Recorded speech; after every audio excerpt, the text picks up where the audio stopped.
this idea that Anya brought up about NAFTA and all, there was another very popular candidate, you might recall, who was railing against the original NAFTA deal that was, crafted under a Democratic president.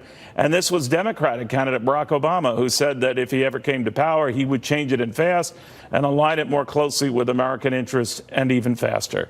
That was then. What's the big deal and the difference now? Just approaches? Let's get the read from presidential historian, best-selling author Doug Wead.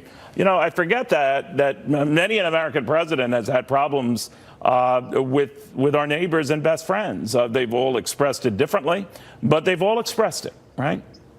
Yeah, that's very true. A lot of people compare America and Canada as a marriage. It's more like cousins. And we can fight. I mean, in 1971, Richard Nixon used language I can't use on television. When he was referring to Pierre Trudeau as a pompous you-know-what. There were big differences then, and it was over trade. It's always over money. Our money to clean up the environment, our money to provide for defense, our money to help their farmers and help their people get jobs. And so Trump's trying to realign that. And then you'll remember Jean Creitein, he actually publicly, against George W. Bush, he publicly said that 9/11 was our fault, our foreign policy. I remember that, yeah. It was a bitter moment this is nothing new with Trump.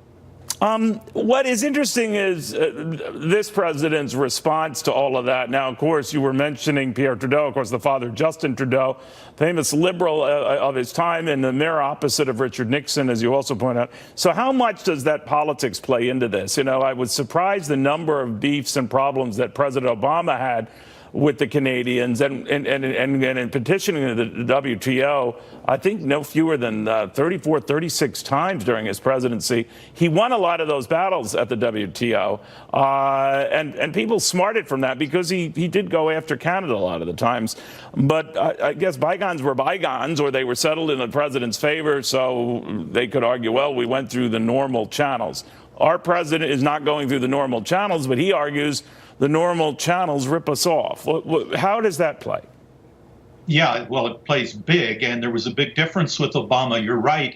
There was also the Keystone XL pipeline. Right. That was devastating to Canada, and that was Obama's decision. But Obama had an advantage. He had the media backing him up. Today, Donald Trump has the media. I wouldn't call it anti-American, but you'd certainly say it's anti-Trump. So Trudeau and our French allies, our British allies, they smell it. They know it. They know that if they attack the United States and our policies, the American media will side with them against Trump. That's a big difference.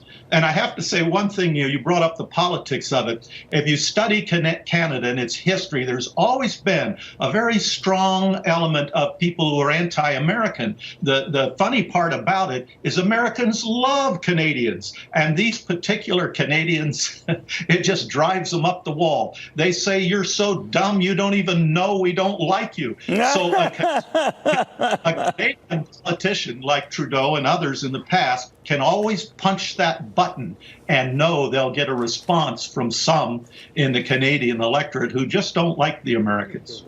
Yeah, most of them are localized around the Quebec or the French-speaking areas, I think, right?